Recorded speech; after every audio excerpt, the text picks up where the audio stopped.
You're listening to Elevate, the official podcast of Elite Agent magazine for real estate industry sales professionals, property managers, and leaders. Each episode, we bring you behind the scenes coaching, news analysis, exclusive interviews, technology, and more to help you list more, sell more, and elevate your results. To subscribe to the magazine, visit eliteagent.com.au/subscribe. Here is your host, Samantha McLean. Hey, Samantha from Elite Agent Magazine. This week on the Weekly Wrap, my special guest is Alex Ouwens, who is the president of the Real Estate Institute of South Australia and also one of the founding directors of Ouwens Casserly Real Estate. It is interesting times over there in South Australia right now with the change of government for the first time in 20 years, auction activity on the increase and a renewed push for professionalism in the industry. Alex and I caught up on all things OC in the past year or so, including their recent expansion, how culture and values drive performance, how they get their teams to meetings, and how he keeps on track with his own goals with some big responsibilities, including a young family. So welcome, Alex. Thanks for joining me on the podcast this week. It's great to have you along, and happy birthday for last week as well. My pleasure, Sam. Yeah, I turned 40 last week and I almost took the whole week off. I'm not a big party person anymore, but I kind of enjoyed the last week. So thank you very much. Well, that's life begins. And it's interesting. There's a lot of life in South Australia at the moment, which is why I was very keen to get you on the podcast. So there was a big election on the weekend and a change in government for the first time in, 20 years? Yeah, there's heaps happening down here in SA at the moment. So it was 16 years with the Labor government. And from a real estate perspective, they actually brought in some pretty cool things over the last 3 or 4 years. They abolished stamp duty on commercial real estate transactions and also abolished stamp duty on the sale of businesses. So if you're buying or selling a rent roll, for example, there wasn't any stamp duty associated with it. So they've done some really good things in the 16 years. They've created a vibrant CBD. They cut red tape for the small bar scene, and the Adelaide Oval was redone. So they left a legacy of some really good things, but there was also some things that they probably could have done a bit better. So we've got a new Liberal government that's just come in. So it'll be really interesting to see how they go in their term. They've already promised a few things that should help the real estate landscape. They're going to council rates to make it more affordable for people. We have another levy on top of council rates at the moment called the Emergency Services Levy, and they're going to get rid of that. And also the payroll tax as well for small businesses will be lifted to 1.5 million in wages. So there'll be some great savings for the small to medium-sized businesses as well. So I think we should probably see some good times ahead for the real estate industry over the next couple of years. Yeah, it sounds good. I mean, the other thing was that Jay Weatherill had that whole mateship thing going on with Elon Musk, and they were building that big battery in South Australia because in South Australia, for listeners that probably aren't aware, South Australia's got, the highest energy prices in Australia, if not around the world, right? Yeah, unfortunately, we're leading the nation in the highest energy prices. We also have a reasonably higher unemployment rate and also a net loss of migration of particularly young people moving into state. So the new government, the new Marshall government, are really going to focus on trying to turn that around. But Jay Weatherill tried to do something to change that power situation. To his credit, looking outside of the square and looking at renewable energy, but kind of a bit of a lone wolf going against what the whole of the rest of the states were trying to achieve. Whilst it was probably a good marketing initiative for him to bring Elon Musk down, and it's all cool to look at this renewable energy infrastructure, we need to look at it from a whole Australian landscape and to be a standalone state and not tap into the national grid. The independent infrastructure reports that came in said that it might not have actually been the smartest thing to do, but I guess time will tell. What we're all for trying to think outside of the square, and particularly renewable energy. So, yeah, we'll see what happens when Liberal put forward their plans shortly. But certainly I was too happy about the power going out on 42-degree days last summer, that's for sure. Oh, God, no. Let's hope that never happens again. But we've seen a lot of interstate interest in buyers over the last 6 to 9 months in particular, with obviously Melbourne and Sydney overheating and the market sort of coming to a bit of a head there, particularly buyer agents from Melbourne and Sydney coming across and buying on behalf of their clients. I've never seen more interest in my sort of 12 or 13 years in real estate. So that's been a real positive for the local market. And yeah, we're seeing definitely a lot more bidders at auctions. Our clearance rates are now up in the 75% range, which have been leading the nation in the last month. So I think we're playing a bit of catch-up footy on the eastern states. Our property prices are now the biggest gap in the last 25, 30 years that we've seen from the eastern states. And we can see Hobart have just had 13% growth in the last year. Adelaide's been a bit steady, but all the early signs for 2018 are that the growth is going to be pretty good this year. So yeah, it's going well. Stock is really tight and there's not enough listings for agents out there. People in Adelaide are holding on to properties for 10 or 11 years on average now, whereas a decade ago it was only about 6 or 7 years. So it's probably a bit of a dynamic of being a bit of a locked market with low interest rates and stamp duty being a little bit high at sort of 4 or 5%. So people are renovating and staying put a little bit more at the moment, which is putting upward pressure on the property market, particularly in the inner suburban areas, in the blue chip suburbs. We're really seeing good price growth at the moment. I have noticed, as you just said, that there's been a really big uptick in clearance rates in Adelaide. In fact, better than most other states. Is auction as a method of sale gaining ground in South Australia now? Yeah, it's interesting. It's probably held its level now for the last, say, 10 years or so. What we found is that agents are a little bit reluctant to take it to auction unless the clearance rates are above about 70%, because they don't want to look like that they're a failure in the eyes of the vendor if they're only clearing or selling 1 in 2. Success rates are up there now, so agents start to come back into it. Our legislation is a little bit tricky with the way to quote pricing. Most agents are still confused in SA on what actually is legal and what's not legal, because it's a bit of a blurry sort of legislation. And I'm the president of the Real Estate Institute, and I have to be honest, that's sometimes a little bit tricky for myself to explain it to potential vendors, because the dynamic of it is a bit strange. What we can do here in Adelaide is you can put a quoting price for the auction, but you can set the reserve up to 10% higher than that quote price. So in essence, we sort of have this dynamic where agents are saying, well, look, Mr. and Mrs. Vendor, if you're looking to achieve about $650,000 for your sale, you can quote 600 if you like, because you can set your reserve up to 660, and then that'll stimulate more interest. But by the letter of the law, that's not the spirit of how the legislation was enacted, I'm told, because they really want you to quote the price that they're interested in getting. So you should really be quoting 650. But the bizarre thing is that you can actually then set the reserve at 710. So the agents find it hard to wrap their heads around it. So what they end up doing is opting for a no-price auction method, where they just say, look, no price, here are the comparable sales, you work it out yourself. But if you walk down the main mall of Adelaide here, the Rundle Mall, and you surveyed 100 people whether they wanted a price on a property or they don't want a price, I promise you that 99 out of 100 will say, show me the price. So we want to try to be helpful, but it's an interesting dynamic how it works. We've just done a big study on auctions, which will be out in the next issue of the magazine. So we're really excited about that, about looking at auctions around the country, and how different our legislation is around the country is amazing. It's no wonder consumers and agents get a bit confused about what the right way to go is. I was having a good chat with Phil Harris, who's a good mate of mine here. We're competitors in the same marketplace, but we're good buddies, and we're having a really good chat about it yesterday at the Real Estate Institute of SA board meeting, and we're sitting around the table and we agreed it would be a real shame if we just had to just almost put the hands in the air and say, look, we're just going to have to bail out of this and just go with no price auctions, because we're risking either being stung by Consumer and Business Affairs for doing the wrong thing inadvertently, or you just get into trouble because one of the auctions just took off and then you get scrutinised for it. So it's a real tricky one, because you want to be the most helpful, transparent agents you can be to the consumer, but at the same time you don't want to accidentally get in the poo as well. So it's a tricky one, but auction's good because it's obviously transparent to all the buyers. They have to register here, and I know they do in most states now, you have to register. So it's a transparent forum, and it's a work in progress.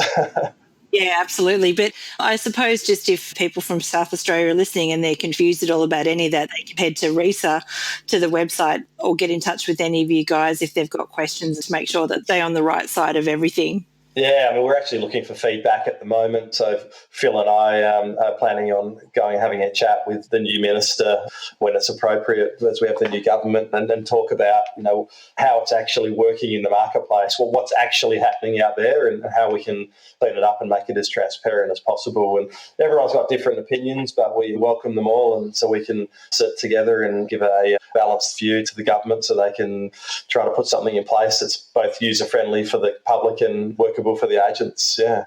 With your REISA hat on, what are some of the things that you'll be looking to the new government to improve the industry? Well, there's the two areas. One is legislative and the other one is taxation. We've been pushing for years to try to get a more equitable tax model in South Australia. The property industry's been doing a lot of the heavy lifting of taxation because it's been a historic tax. It's been easy to collect, and as property prices have gone up, they haven't adjusted the stamp duty rate accordingly. So at the moment, SA is just slightly ahead of every other state in terms of the percentage of stamp duty that we pay. And so if you call it, say, 5% stamp duty, it's a huge hit for first home buyers trying to get into the marketplace to try to save up $25,000, $30,000, $50,000 to get into the market for the stamp duty, and then plus the extra $100,000 for the deposit.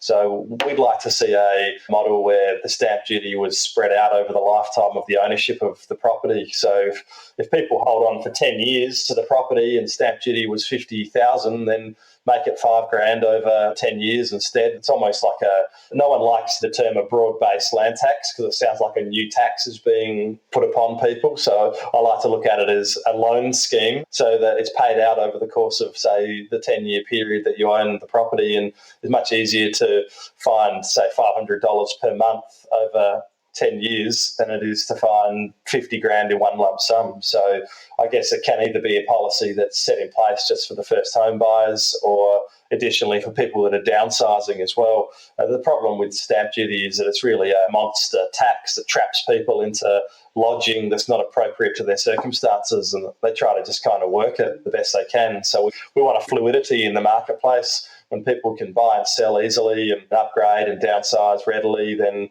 people are happier and more efficient, and it's a marketplace that's more dynamic. So that would be utopia if we could work towards that. But it's always a big decision for any government to potentially change what's a big sugar hit of tax for them on just a rubber stamp that doesn't add any value to the transaction. We're pushing that pretty hard. And from a legislative point of view, obviously cleaning up the auctions and the methodology, but the rest of it works pretty well in SA. We don't get a great deal of complaints into the Real Estate Institute from our agents as far as the actual practice goes. But what we are finding is that there is a bit of a diversification of the agents who are doing a really good job and the ones that are starting to fall behind a little bit. It's not so much they're doing the wrong thing, it's just their communication might be a little bit slow, or the buyers complain that they send an email and they never get back to them. So we're finding that if we can have a more professional agent in the marketplace, then the public see us in a higher light. So that's another area that we're focusing on at a REISA level, is to try to get the actual real estate industry to be recognised as a profession. And that would be the 17th recognised profession in Australia. And what we need to do there is lift the standards of agency practice, which would mean a little bit harder to get into.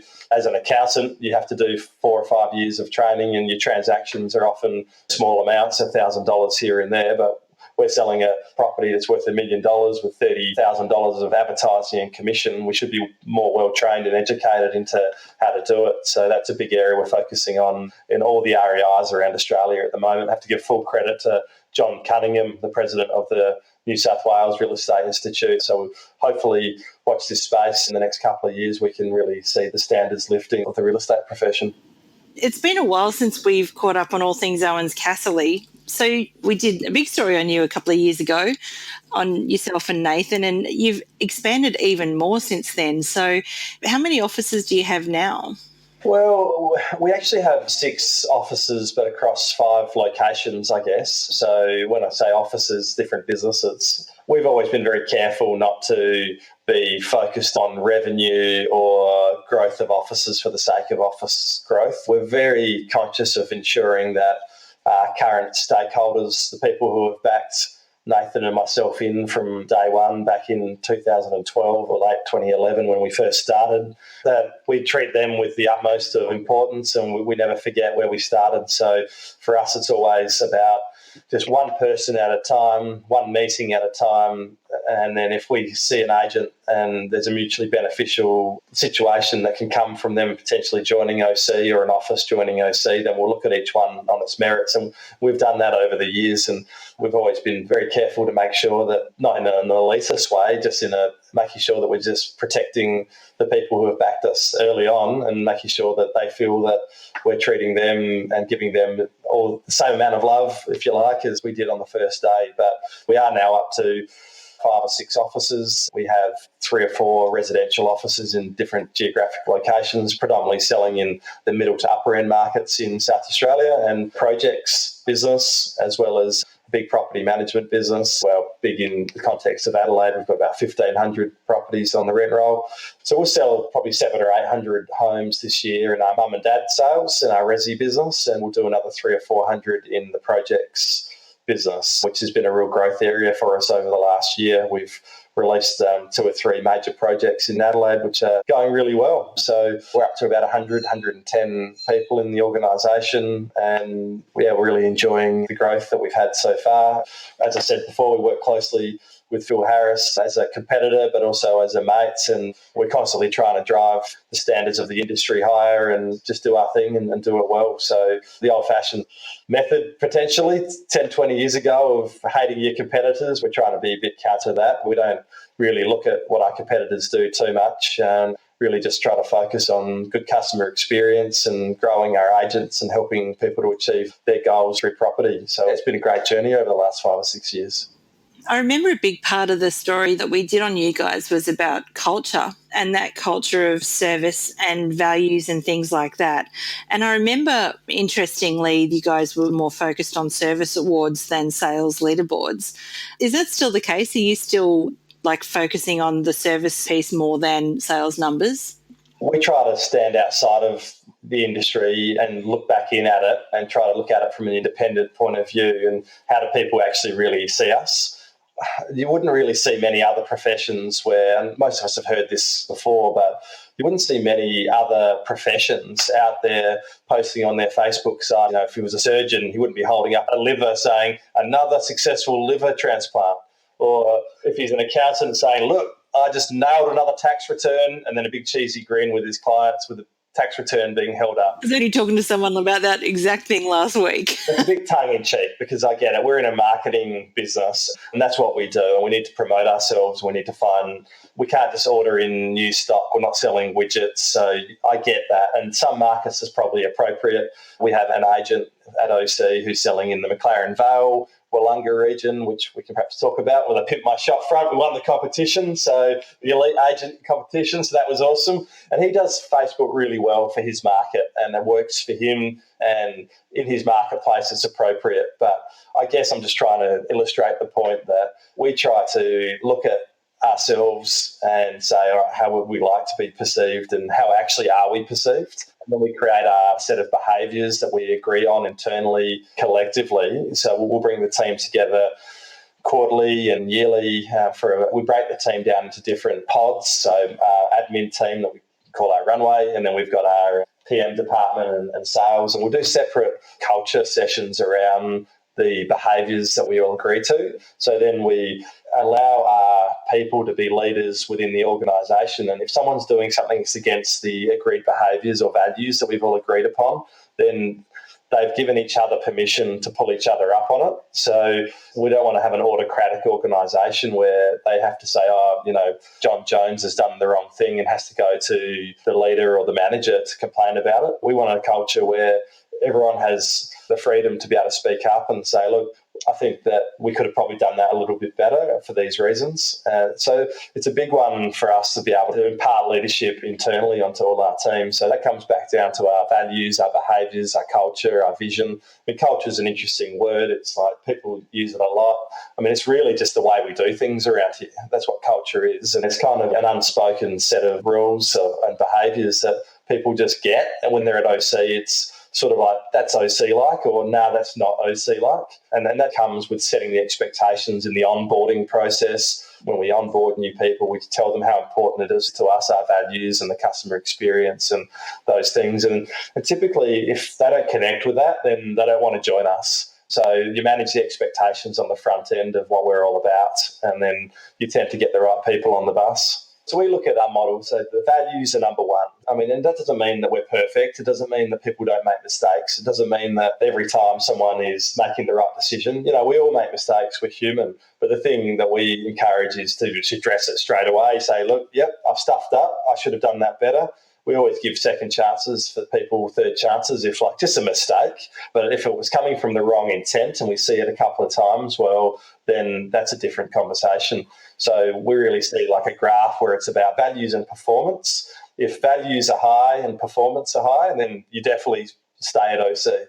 If your values are high but your performance is low, well, we give you a second chance and we work with you and we provide more training and we do what we can to get the performance high.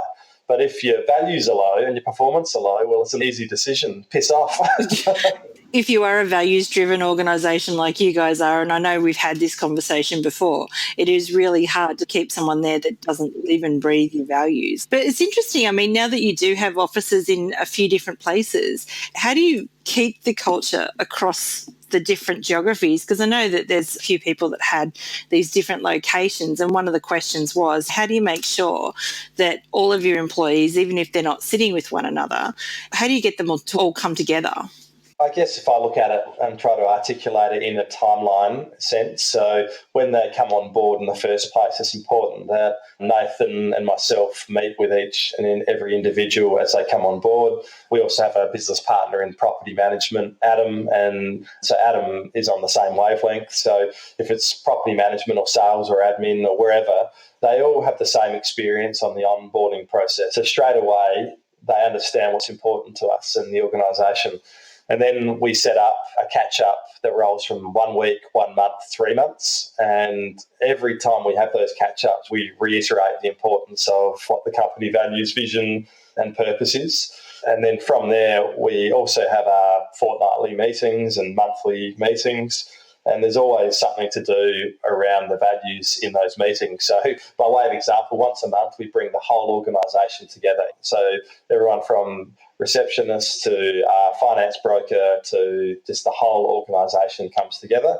And that's our only compulsory meeting for the whole of the month. The rest of our meetings are typically not considered compulsory, but most people come anyway because we try to drive value. The monthly meeting that we hold, the first thing we talk about is our values. And we've got a bit of a segment at the beginning of the meeting where we have a bonsai plant that represents the values. The values have to be nurtured and cared for. So the bonsai plant has a custodian each month. And that person then hands on the bonsai plant to someone else in the organisation who they've seen and noticed that have lived the OC values really highly, perhaps someone that goes under the radar and they deserve to be applauded for something they did. It might have been just one thing they went above and beyond to help a client with. It could be consistent behaviours, whatever it might be. And then they hand on that bonsai to that person. And then the next month, the person with the bonsai does the same thing, and they get the opportunity to talk about what it meant to them and talk about someone else that's lived those values. And then they play a YouTube of their choice, and it can either be funny, it could be sad, it could be real estate or non-real estate. It kind of just gets the team meeting going. So I guess we just try to embed those values into everything we do, but also not at the expense of it sounding like it's cult-like. We want people to be able to think for themselves, make their own decisions, have flexibility. We're very big on not micromanaging people, but as long as you're doing the right thing, as long as the decision you're making, you'd make that decision if it was your own mum's house or your own dad's house. It's really that simple. Just do the right thing and then the rest follows. So that kind of breeds into our organisation. But we have heaps of fun as well. We offer a lot of social activities, and like most agencies, it's a hard, high-pressure world in real estate where you're constantly chasing the next listing and sale. So we get it. Sometimes you need to blow off some steam, and we like to throw a party and stay out late every now and then. So it's a balance. Yeah, absolutely. In the middle of that, you did mention McLaren Vale and Pimp My Shopfront. I desperately wanted to go there for the install, obviously. I like a good McLaren Vale red wine, but I didn't get to go there. So how's the shopfront looking and how the guys feeling over there with their shiny new windows in place? Sam is so good. I'd like to throw out a big thanks to Vitrine Media as well. It was just awesome. We won the competition for Pimp My Shopfront. I think we're up against 5 other agencies. And I reckon it's the first competition I've ever entered in my life. I was sitting there on the iPad one night and I saw the competition pop up and I thought, why not? I'll give it a crack. So we won the most votes from the public, and our business partner down there, Nick Van Fleet, he's a gun local agent there. He sells 100 properties or thereabouts a year with his little business unit, just himself. He's doing a great job. And he said the locals drive past the office and you can just about see it from about 60 kilometres away from Adelaide Airport when you fly in. It's glowing that much. So it's looking great. And for those of you that haven't seen, there's a great winery up the road called Darrenberg, and they make cracking wines. And they've just created a really iconic restaurant there that looks like a big Rubik's Cube called the Darrenberg Cube. And it's having rave reviews for their degustation meals and using local produce and matching the wines. So it's just a ripping region. McLaren Vale is kind of like Margaret River or Mornington Peninsula, that sort of feel to it. For those of you that haven't been down to South Oz before, it's an awesome part of the world. Sam, come down still and we'll go have some lunch there. It's such a good part of the world. I guess probably just one last question before we wrap this up, because it's been great talking to you today about all things going on in Adelaide. What are your personal goals for the next 12 months? Yeah, it's interesting. I'm sitting here at the moment in my little home office and I've got my computer set up in front of me and I can't help it. I'm a real estate agent at heart. There's a big pin board up here in front of me, and the way that I guess my mind works now is it can be really hard to stay on track with your goals because there's so much being pushed at you: Facebook, Instagram, emails, SMSs, WhatsApp, Twitter, whatever. It's just all being pushed at you. And sometimes it's really hard to just shut it all down and take a bit of time to think slowly. There's a great book by a guy called Daniel Kahneman, Nobel Prize-winning author, called Thinking Fast and Thinking Slow. And he talks about how the human mind will go from thinking fast, and that's normally the emotional side, to thinking slow, and that's the rational side. So I reckon what's happening with a lot of people these days is with Facebook and everything being pushed at you, we're spending a lot of time in the thinking fast side and not enough time in the thinking slow side of your brain. And that's typically the more rational side, the side of the brain where you can actually spend a bit of time on longer term objectives rather than just the go short term things. So I'm looking at my board in front of me here and I'm really conscious of trying to keep my goals pretty simple. So I break them down into the old Zig Ziglar wheel of life, and I try to have just something in each area of my life that I'm really focused on trying to nail.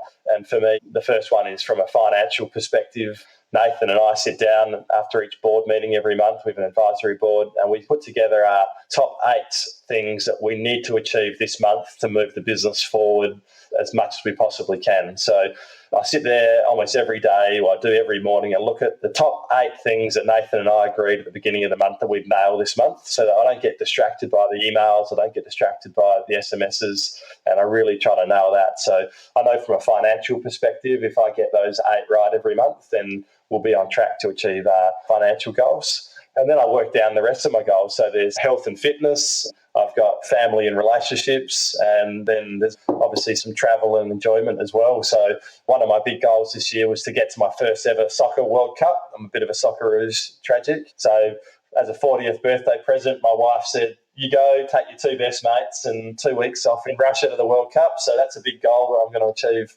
this year. And yeah, really, well, what a great wife. But I reckon it's costing me, I'm not sure, I haven't heard the favour that's I have to bring back to her yet, whether it's a diamond ring or something, I haven't heard. But I'll do what it takes. But look, I mean, at the end of the day, 2018, we've got another 9 months to go. We're already a quarter of the way through it. Big focus on just making sure that we look after our current stakeholders in our business. And my family, I've got 3 young kids under the age of 4. So one of my big goals was to ensure that I keep to the appointments that I make in my calendar with my kids. So if I can nail that, I do swimming lessons with them on one morning and got a few other things locked away. So the old ideal week, and just lock away some of the personal appointments and just stick with that. And I know it's going to be a good year. So, that's me, Sam. That's amazing. And I guess here's a good place to end. What about the Adelaide Crows? How are they going to go this year? Well, look, we only need to make one more step and then we'll win. So there was tragic last year. Big shout out to realestate.com. They stuck me in with the last available ticket to their corporate facility with news down there. And so appreciate that. But it wasn't the right results on that one day in September. But it'll feel even better when we take out the glory in September this year, Sam. So... Absolutely. Well, good luck to the Crows and good luck to you guys. It sounds like you're poised for a big year. Thank you very much. Thanks for talking to us. To subscribe to the magazine, visit eliteagent.com.au/subscribe.